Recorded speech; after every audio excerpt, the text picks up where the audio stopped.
Hi hello welcome back to our channel. ఈరోజు అయితే మేము యాదగిరిగుట్టకి వెళ్తున్నాము.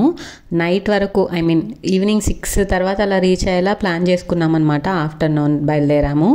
గుడ్ థింగ్ అబౌట్ రామ్ ఏంటంటే ఫస్ట్ కార్ ఎక్కగానే చాలా దూరమా దగ్గర అని అడుగుతాడు. చాలా దూరం అని చెప్తే హ్యాపీగా బ్యాక్ సీట్కి వెళ్ళిపోయి పిల్లో వేసుకొని నిద్రపోవడానికి ట్రై చేస్తాడు అనమాట. మోస్ట్లీ నిద్రపోతాడు. సో మాకు చాలా ఈజీ అవుతుంది అనమాట జర్నీ. ఫస్ట్ నుంచి అంతేవాడు జర్నీస్లో ఎప్పుడు సతాయించాడు. ఎక్కువ దూరం ఉంటే బ్యాక్ సీట్కి వెళ్ళిపోయి హ్యాపీగా పడుకుంటాడు అనమాట. చూడండి ఎంత హ్యాపీగా నిద్రపోతున్నాడో. మేము కూడా జర్నీని అంతే పీస్ఫుల్గా ఎంజాయ్ చేస్తూ వెళ్తామన్నమాట. యాక్చువల్గా 2 డేస్లో రామ్ బర్త్డే ఉంది. రామ్ బర్త్డేకే యాదగిరిగుట్టకి వెళ్దామని ప్లాన్ నాది. బట్ రవి ఏమన్నాడంటే వద్దు ఫ్రెండ్స్తో ఎంజాయ్ చేస్తాడు బర్త్డే, కొంచెం ముందే వెళ్ళొచ్చేద్దాం అన్నాడు అనమాట. ఇగో మీన్ వైల్ మధ్యలో రెయిన్బో కనిపిస్తే దాంతో పిక్స్ తీసుకోవడానికి అట్లా ట్రై చేస్తున్నాను అనమాట. కట్ చేస్తే రామ్ నిద్ర లేచాడు. వాడు నిద్ర లేచాక ఖచ్చితంగా టీ బ్రేక్ తీసుకుంటాం అనమాట. లైక్ మేము టీ ఆర్ కాఫీ, వాడికి మిల్క్ బ్రేక్ అలా తీసుకుంటాము. ఇక్కడ ఒక విషయం జరిగింది, అది మీతో షేర్ చేసుకోవాలనుకుంటున్నాను. ఈ కాఫీ కప్స్ అండ్ మిల్క్ కప్స్ని నేను తీసుకెళ్ళి డస్ట్బిన్లో వేయినానా అంటే వాడు ప్రాపర్గానే తీసుకెళ్ళి వేస్తున్నాడు అనమాట. కాకపోతే చుట్టూ వేరే వాళ్ళు పడేసినవి చూసి మమ్మీ అందరూ బయటే పడేశారు కదా, మనం ఎందుకు డస్ట్బిన్లో పడేయాలి అని ఒక క్వశ్చన్ అడిగాడు. అంటే కదా మనం చెప్పేదానికంటే చూసేదానికి వాళ్ళు ఎక్కువ ఇన్ఫ్లుయెన్స్ అవుతారనమాట. So be careful parents. మనము చేంజ్ అవ్వాలి ఫస్ట్. మనం చేంజ్ అయితే మనల్ని చూసి వాళ్ళు కూడా చేంజ్ అవుతారనమాట. ఇంట్లో పిల్లలే కాదు, మనం చేసే పనులను చూసి నెక్స్ట్ జనరేషన్ అంతా కూడా చేంజ్ అవుతుంది, మంచిగా మారుతుంది. సో అది మైండ్లో పెట్టుకొని మన అలవాట్లను మార్చుకుంటే సొసైటీ బాగుంటుంది.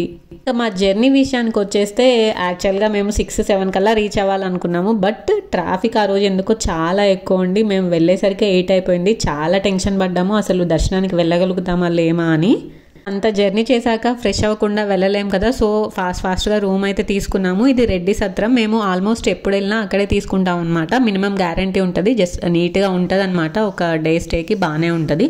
సో ఆ రూమ్లోకి వెళ్ళి ఫాస్ట్గా ఫ్రెష్ అప్ అయిపోయి ఆల్మోస్ట్ ఇంకా 8 అయిపోయింది. 8 దాటిపోయింది మేము రూమ్ నుంచి బయటకు వచ్చేవరకు. అయితే అక్కడ హోటల్ వాళ్ళు ఏమన్నారంటే లేదు 9 వరకు అలా ఉంటుంది దర్శనము. గుట్ట కింద అయితే లాస్ట్ బస్సు 8:30 వరకు ఉంటుంది, మీరు అది క్యాచ్ చేయొచ్చు ఫాస్ట్గా వెళ్తే అన్నారనమాట. అందుకని అసలు ఆల్మోస్ట్ 5-10 మినిట్స్లో రెడీ అయిపోయి బయటపడ్డాం అనమాట మేము ముగ్గురం. ఎంత ప్రశాంతంగా వెళ్దామనుకున్నామో అంత హరీబరీగా వెళ్ళాల్సి వచ్చింది మాకు. జస్ట్ 15 మినిట్స్లో ముగ్గురం బయటపడ్డాం రూమ్ నుంచి. ఈ డ్రెస్ నాది, నేను నా ఓల్డ్ శారీతో కుట్టించుకున్నాను అనమాట. సో లుక్ ఎలా ఉందో చెప్పండి, డ్రెస్ మీకు నచ్చిందా లేదా అని. ఫైనల్లీ లాస్ట్ బస్ని పట్టుకున్నాం అనమాట మేము. యాక్చువల్గా మన వెహికల్ కూడా తీసుకెళ్ళొచ్చు, ఛార్జ్ చేస్తారు, కానీ బస్సులో ఏంటంటే ఫ్రీ ఉంటుంది. సో మేము లాస్ట్ బస్ క్యాచ్ చేసి పైకి అయితే వెళ్ళిపోయాము. చాలా హ్యాపీగా అనిపించింది. లక్కీగా అంటే నైట్ దర్శించుకోవాలని అనుకున్నాము, మళ్ళీ ఇది మిస్ అయితే మళ్ళీ మార్నింగ్ వరకు వెయిట్ చేయాలి కదా. సో లాస్ట్ బస్ దొరకడం చాలా హ్యాపీగా అనిపించింది అనమాట. ఒక్కొక్కసారి అలా లాస్ట్ మినిట్లో ఏదైనా దొరికితే హ్యాపీగా అనిపిస్తుంది కదా, అలా ఆ ఫీల్ ఎంజాయ్ చేస్తున్నాం అనమాట మేము. గుట్టపైకి వెళ్తుంటే మాత్రం నైట్ లైట్స్ అవి ఆ ప్లెజెంట్ అట్మాస్ఫియర్ చాలా హ్యాపీగా అనిపించింది. ఎవరైనా నైట్ టైం విజిట్ చేయకపోతే నైట్ టైం పక్కా విజిట్ చేయండి. నైట్ టైం వ్యూ అయితే చాలా బాగుంటుంది.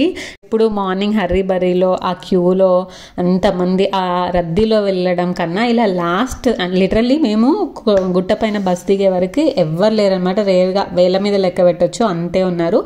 ఎక్కడైనా టెంపుల్స్లో మా వాడు బొట్టు పెట్టుకోవడం మాత్రం మ్యాండేటరీ అనమాట. వాడు పెట్టుకోవడమే కాదు, మా ఇద్దరితో కూడా కంపల్సరీ పెట్టుకోమంటాడు. పెట్టుకోకపోతే గొడవ చేస్తాడు, మమ్మీ నువ్వు పెట్టుకో, డాడీ నువ్వు పెట్టుకో అని. సో ఫైనల్గా వాడు ఇలా ఉన్నాడనమాట. నేను కూడా పెట్టించేసుకున్నాను. ఊరుకోడు అసలు. మా ఇద్దరిలో ఎవరు పెట్టుకోకపోయినా ఖచ్చితంగా బొట్టు పెట్టుకోవాల్సిందే. అక్కడ పెడుతుంటారు కదా టెంపుల్స్లో ఇలా జనరల్గా. అయితే పైకి అంటే లాస్ట్ విజిట్ కదా, మొబైల్ అలౌ చేస్తారేమో అన్నట్టుగా తీసుకెళ్ళడానికి ట్రై చేసాము. బట్ అంత లాస్ట్ మేమైనా కానీ వాళ్ళు అస్సలు అలౌ చేయలేదు. చెక్ చేసి మళ్ళీ మొబైల్ని రిటర్న్ పంపించేశారనమాట. నేను ట్రై చేశాను కొంచెం మొబైల్ తీసుకెళ్ళడానికి, బట్ అస్సలు అలౌ చేయలేదు. స్ట్రిక్ట్గా మళ్ళీ వెనక్కి వచ్చి పెట్టి మళ్ళీ పైకి వెళ్ళాల్సి వచ్చిందనమాట మాకు. అలా యాక్చువల్గా వీడికి గుర్తులేదు. వీడికి ఫస్ట్ గుండు మేము యాదగిరి గుట్టలోనే చేయించామన్నమాట. అదే చెప్తున్నాను వాడికి. బట్ అప్పుడు చాలా చిన్నపిల్లోడు కదా, అసలు ఏం గుర్తులేదు.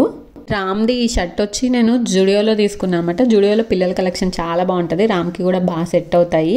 లిటల్గా మేము చాలాసార్లు వచ్చాము యాదగిరిగుట్టకి, బట్ ఇంత తక్కువ మందిని చూడడం ఇదే ఫస్ట్ టైం అనమాట. అంటే ఇలా కూడా అప్పుడప్పుడు జరుగుతుంటుంది, లేట్గా వస్తే ఇలాంటి ఎక్స్పీరియన్సెస్ కూడా చేయొచ్చు అనమాట. ఎవరు లేకుండా ఒక రేర్లీ ఒక 20-30 మెంబర్స్ మాత్రమే భక్తులతోటి ఉందన్నమాట. సో లోపల దర్శనం అయితే చాలా ప్రశాంతంగా స్లోగా మంచిగా కల్లారా స్వామిని చూసుకొని బయటకు వచ్చాము. బయట అయితే సూపర్ ఉంటుంది లొకేషన్, ఎస్పెషల్లీ ఈ లైట్స్తో నైట్ టైం నాకు చాలా బాగా నచ్చింది. చాలామంది ఫొటోస్ తీసుకుంటున్నారు, వీడియోస్, అలా ఎక్కువ టైం స్పెండ్ చేస్తారనమాట. బయటికి వెళ్ళడానికి అయితే ఎక్కువ హరీ చేయలేదు వాళ్ళు, చాలామంది ఎక్కువ టైం స్పెండ్ చేస్తున్నారు. మేము కూడా అటు ఇటు తిరిగి కొంచెం ప్రసాదం తిని ఫొటోస్ అవి తీసుకొని చాలా లీజర్గా బయటపడ్డామన్నమాట. మాకు కూడా టెంపుల్స్ అంటే ఇంట్రెస్ట్ ఉండడంతో తొందరగా వెళ్ళిపోదామని కానీ, ఆకలేస్తుందని కానీ, లేదా వేరే ఏ విధంగా కూడా ఇబ్బంది పెట్టాడు, ఎంతసేపు అయినా టెంపుల్లో స్పెండ్ చేస్తాడు.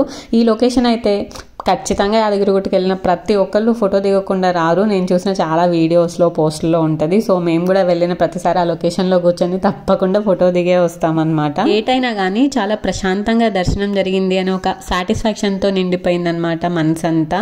ఇంకా నెక్స్ట్ బయటకు వచ్చేసాక డిన్నర్ కోసం వెతికాము. యాక్చువల్గా చాలా తక్కువ ఆప్షన్స్ ఉన్నాయి. ఏదో ఒక రాఘవేంద్ర హోటల్ అని అనిపిస్తే దాంట్లోకి వెళ్ళి ఫుడ్ ఆర్డర్ చేసుకున్నాము. ఇంకా ఉన్నవే ఆర్డర్ చేసాము అనమాట. రామ్కి అయితే బయటకు వస్తే ఖచ్చితంగా పన్నీర్ కావాలి, వాడి కోసం పన్నీర్ కర్రీ చెప్పి ఇంకా నాన్స్, సమ్ రైస్, ఏదో జీరా రైస్ ఏదో ఉంటే అది ఆర్డర్ చేసాం. ఫుడ్ అయితే అస్సలు బాగాలేదు, బట్ ఏదో తినేసి ఆల్రెడీ టైర్డ్ అయిపోయాము, తినేసి పడుకున్నాము. ఇంకా coming to next day morning ఇది. ఈరోజు స్వర్ణగిరి వెళ్దామని ప్లాన్, బట్ స్వర్ణగిరిని కూడా ఈవినింగే చూద్దామని, నిన్న జరిగిన ఎక్స్పీరియన్స్తో స్వర్ణగిరి కూడా ఈవినింగే విజిట్ చేద్దాం, మార్నింగ్ ఏదన్నా ఇక్కడే లోకల్ ప్లేసెస్ ఏమైనా చూద్దామని చెప్పి బయలుదేరామన్నమాట. డిన్నర్ సరిగా చేయపోయేసరికి మాకు మార్నింగ్ బాగా ఆకలి అవుతుంది. నాకు రామ్కి అయితే ఇంకా మంచిగా బ్రేక్ఫాస్ట్ చేయాలి అని చెప్పి ఫిక్స్ అయ్యి బయలుదేరాము.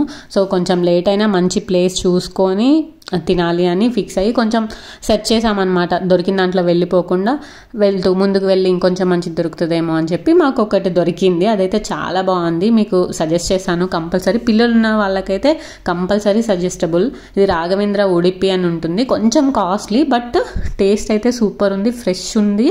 చిన్నపిల్లలు కూడా ఈజీగా తినే ఐటమ్స్ ఉన్నాయి. మా వాడైతే వెళ్ళగానే దాంట్లో upma and some pineapple kesari or pineapple halwa అదొక కాంబోలా ఉంది, అది సెలెక్ట్ చేసేసుకున్నాడు. నేను యాజ్ యూజువల్ దోశ, మా హస్బెండ్ వచ్చి ఇడ్లీ, ఇవి 3 ఆర్డర్ చేశాము. 3 అయితే చాలా ఫ్రెష్గా ఎమ్మీగా ఉన్నాయి, కడుపు నిండా తిన్నాము. నిన్న తిననందుకో లేదో తెలీదు, బట్ నిన్న తిననందుకో ఆర్ ఈరోజు అవి టేస్ట్ బాగున్నందుకో తెలియదు, కానీ మంచిగా తిన్నాము. ఎప్పుడు వచ్చినా ఇక్కడికి రావాలి అని అనుకున్నాము. కంపల్సరీ సజెస్టబుల్ టిఫిన్ ప్లేస్ అనమాట ఇది. మీరు ఎప్పుడైనా వెళ్తే అయితే ఇక్కడ ఖచ్చితంగా ట్రై చేయండి. ప్రైజెస్ అయితే కొంచెం హైయే ఉన్నాయి, బట్ అట్లే ఉంది. అంబియన్స్ కూడా చాలా నీట్గా ఉంది. ఫ్యామిలీతో వెళ్ళడానికి అయితే చాలా సజెస్టబుల్ ప్లేస్. ఇంతలా చెప్తున్నా అంటే రామ్ అసలు బయటకు వెళ్ళినప్పుడు అస్సలు తినడు వేరేవేవి, వాడికి హోమ్ ఫుడ్ అలవాటు. అలాంటిది రామ్ తిన్నాడంటే నేను 5 స్టార్ రేటింగ్ ఇచ్చేస్తాను అనమాట ఆ హోటల్స్కి. ఇక్కడ పంచముఖ ఆంజనేయ స్వామి టెంపుల్ అని ఒకటి ఫేమస్ అని చెప్పి మా హస్బెండ్ చెప్తే అక్కడికి వచ్చేసాము చూడడానికి. మార్నింగ్ అంతా ఫ్రీగానే ఉన్నాం కదా, ఇది ఒకటి విజిట్ చేద్దామని చెప్పి ఇక్కడికి వచ్చాము. ఇక్కడికి రాగానే అక్కడ గోశాల ఉంది. సో రామ్కి ఆవులు చాలా ఇష్టం. ఇంకా అక్కడ గడ్డి అది అమ్ముతుంటారు కదా, మనకు ఒక 10 రూపీస్ 20 రూపీస్ ఇస్తే వాటికి ఫుడ్ పెట్టడానికి అది తీసుకొని వచ్చి రామ్ తోటి పెట్టించామన్నమాట. టెంపుల్స్కి వెళ్ళినప్పుడు కొన్ని టెంపుల్స్లో ఈ మధ్య ఇలా ఆవుల్ని పెడుతున్నారు కదా, ఆవుల్ని పెట్టి అలా గడ్డి బయట అమ్ముతుంటారు కదా, అవి అలా వెళ్ళిన ప్రతిసారి ఇది మాకు మామూలే అనమాట. అది తీసుకొని రామ్తో పెట్టించడం. తర్వాత టెంపుల్లో దర్శనం చేసుకున్నాము. పక్కనే కుంద సత్యనారాయణ అది ఉంటుంది కదా, ఏమంటారు కుంద సత్యనారాయణ కళాధామమా సంథింగ్ అది ఉంది, కానీ అది చాలా టైం టేకింగ్ అని మేము అసలు వెళ్ళలేదు. ఇది పాతగుట్ట అని ఉంటుందంటే, ఇది నేను ఎప్పుడు విజిట్ చేయలేదు, బట్ దానికి వెళ్ళాలంటే ఇలా గుర్రపు బండిలోనే వెళ్ళాలి. సో ఆ గుర్రబండి ఎక్స్పీరియన్స్ చేయొచ్చు. అలాగే పాతగుట్ట ఎప్పుడు వెళ్ళలేదు కదా అని చెప్పేసి ఎక్కామన్నమాట. ఇక్కడ రామ్ పంచాయతీ ఏంటంటే, వాడు మగధీరాలో కొన్ని సీన్స్ చూశాడు. మగధీరాలో Ram Charan brown or black హార్సే ఎక్కుతాడు అనమాట. మేము ఆల్రెడీ ఇది మాట్లాడేసాం ఈయనతోటి, వీడు మాత్రం ఆ పక్కనున్న బ్లాక్దో బ్రౌన్దో అడుగుతున్నాడు అనమాట. రామ్ చరణ్ అదే ఎక్కుతాడు, నేను అదే ఎక్కుతానని గొడవ. ఇప్పుడు మేము ఆల్రెడీ ఇతన్ని మాట్లాడేశాక మళ్ళీ దానికి షిఫ్ట్ చేయలేము కదా, ఒక్కోసారి అలా అడుగుతుంటాం అన్నమాట. లేదు వైట్ గగ్గ గగ్గ కూడా రామ్ చరణ్కి ఇష్టమే, వైట్ హార్స్ కూడా. గగ్గ అంటే రామ్ హార్స్ని గగ్గ అంటుంటాడు అనమాట. సో ఇక్కడ దర్శనం కూడా బాగా అయింది. బయటకు వచ్చాక వాడు యాజ్ యూజువల్ యాక్చువల్ ఒక త్రిశూలం తీసుకున్నాడు. మా వాడు ఈ త్రిశూలాలు గదలు ఇలాంటివి కలెక్ట్ చేస్తుంటారు అనమాట, వేరే బొమ్మలు కాకుండా. అంతే ఇంకా ఈ వీడియో.